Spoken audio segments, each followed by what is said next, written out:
This week, Diablo 4 was released. Many months ago, caught up in the hype, I purchased this box. Now it's here, we're going to take a look at what's inside, because I don't remember.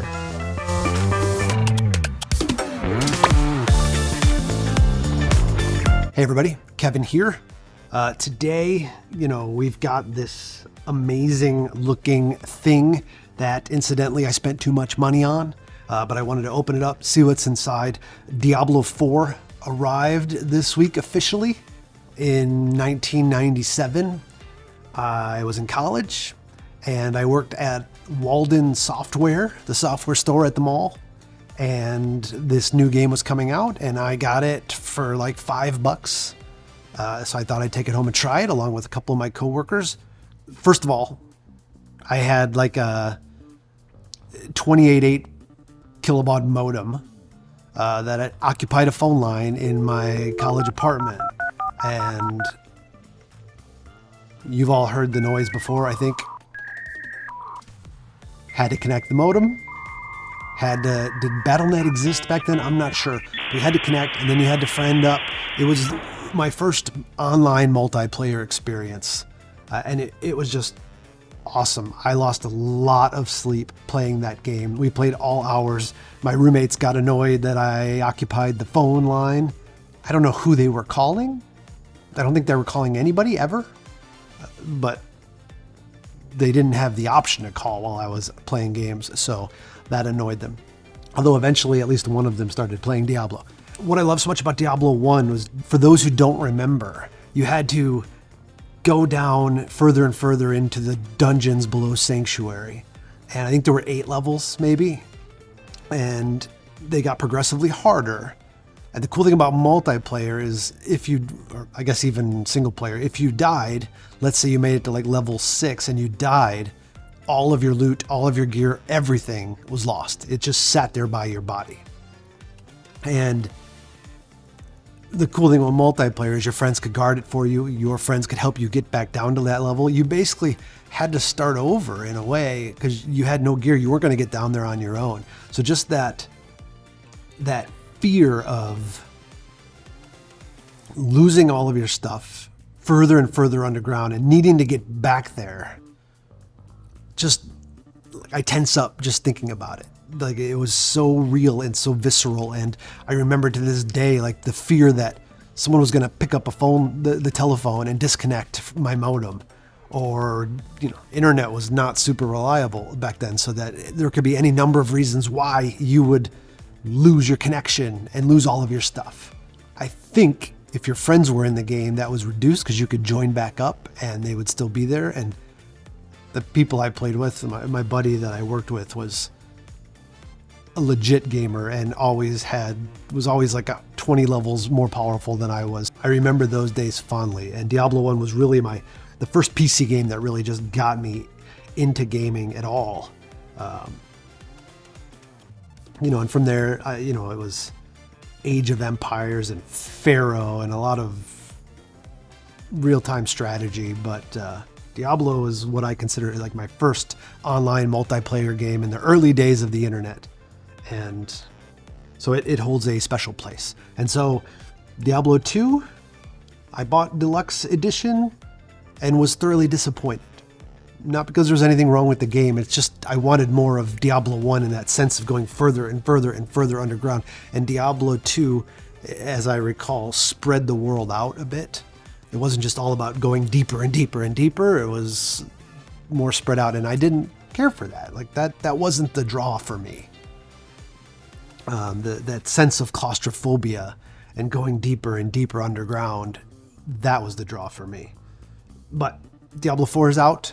I played both betas. Actually 2 betas and the server slam. Started playing this week. I'm enjoying it. It's beautiful to look at. It's a challenge, but not so challenging that I get frustrated and hate it. I did beat the Butcher for the first time yesterday, and I'm happy about that. But enough. Let's open this thing up. As I said, I got sucked in by all the Diablo 4 hype, like so many of us, and couldn't resist. This, it'll look good on my shelves, maybe, if it's anything good, but let's take a look. This box is already beautiful. You see the 4 on the side. It doesn't say Diablo anywhere, but it does. Well, I take that back. It's got a giant sticker on the bottom. That shows what's inside, apparently, but I haven't looked at it, and says some other stuff, but I'm not going to look at that now because I want to be surprised. So, first of all, we're entering hell.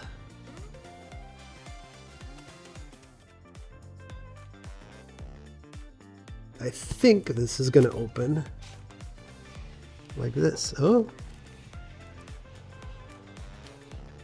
Ooh, that's pretty, huh? That is pretty cool. Packaging is already lovely. I'll get close-ups of all of these things as we go.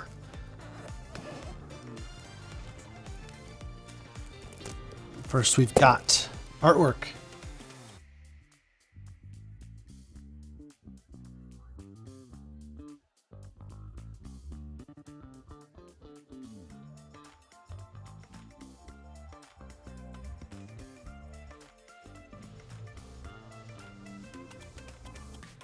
That's kind of how I play Diablo sometimes. I'm like, what's in this dungeon? What's in this dungeon? All right, we got this artwork. We've got, I mean, that looks just like a descent into hell. Here we've got, let's see. This looks like Lilith? Lilith? I don't know my lore. Oh, I mean, so many things here. It is weird that there was no game included in this. I get it. Oh my God, this is heavy. The Art of Diablo 4. This is going to be worth looking at. Oh man, it is just page after page of concept art. There's some cool, Lilith concept art. We'll get a little bit of B-roll of that. That's a pretty cool book. I'm always intrigued by the process people go through to arrive at final creations. I've got some other art books here that I haven't opened yet. If you haven't noticed with my channel, all of my openings and unboxings are so much later than everybody else. I'm not an influencer. I don't get advanced copies sent to me. I buy it all myself and look at it because I like it. Why not? So I save it until I'm ready to enjoy opening it. It's a little scary to pull on this. All right, so let's open this first. Oh look, that's cool. There are flower petals. Flower petals everywhere.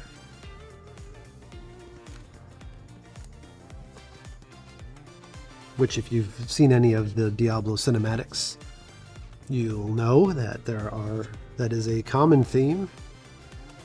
Ooh, baby. That was very satisfying. This is like, would have been better if you saw this angle. Like, this angle is like legalese. This angle is art.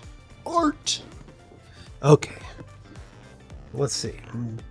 That is the end of that side. This still comes out here. We'll open that up in a second.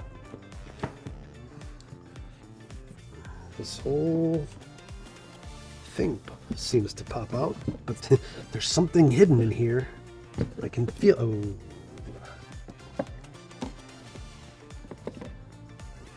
All right.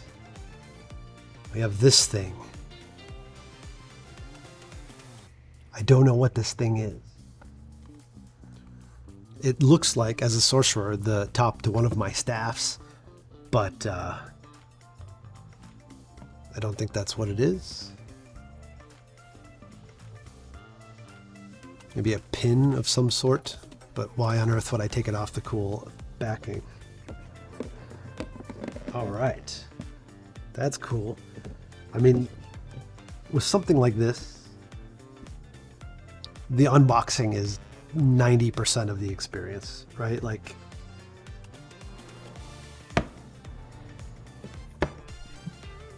maybe 75, because I'm going to read through that art book and enjoy it. Some people might frame these pictures. This, I think, is some sort of candle, if I remember correctly.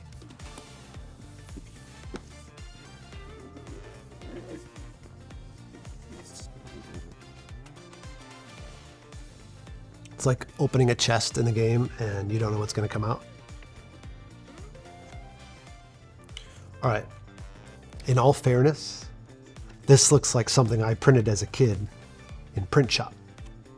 If it had the little dot matrix perforated edges, they would totally feel like that. It is an instruction manual, so why should it be fancier than it is? All right, that is French, which I don't understand.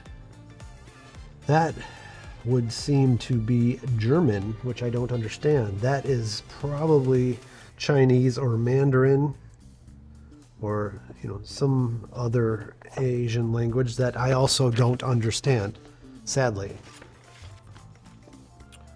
We got Spanish here, which I can kind of read enough that I could figure out the meaning of some of the sentences, but not well enough to pretend that I can speak it fluently, or even rudimentary. All right, batteries and power. This is some kind of giant candle. We'll read the instructions at a later date. Let's see. Oh, batteries. Possibly the most expensive batteries I've ever bought. That's not true. I'm sure there's a drone somewhere that had a battery in it that cost more. Or the batteries in all of the electronics. All right, so this is pretty badass. Let's see here. All right, we got a candle.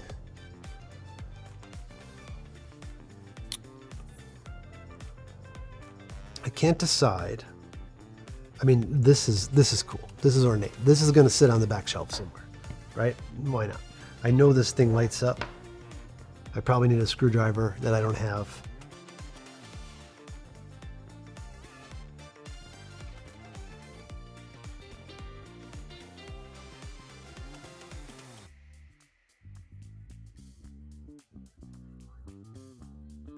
All right, here we go. We've got a whole lot of cool Diablo merch. It's all wrapped in plastic. So that is what's in the Diablo box set. I am excited to play it some more. I'm playing with my nephew, who is better at all video games than I am. And so having him run around as a barbarian to my sorcerer, it's like an added level of insurance. And then he leaves and I die. But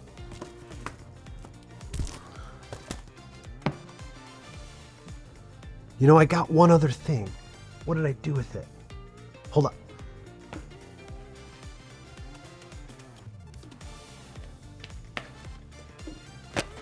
This. Focus. I don't have autofocus on that camera. So I'll get a close-up in a minute. But this is a limited edition Diablo 4 collector's pin. Limited edition 2,500, I'm guessing, which is probably more than they would sell ever, but I'll add it to my shelf. In future videos, you may see a Diablo shelf behind me.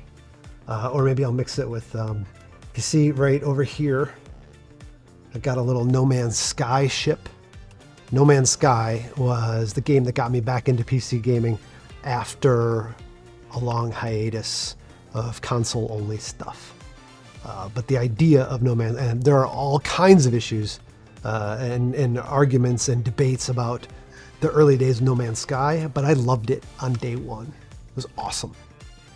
It had been a long time since I had looked up from my computer and it was 5 a.m. And that's what happened with No Man's Sky. But today it's Diablo. Enjoy the game. Thanks for watching. Take care.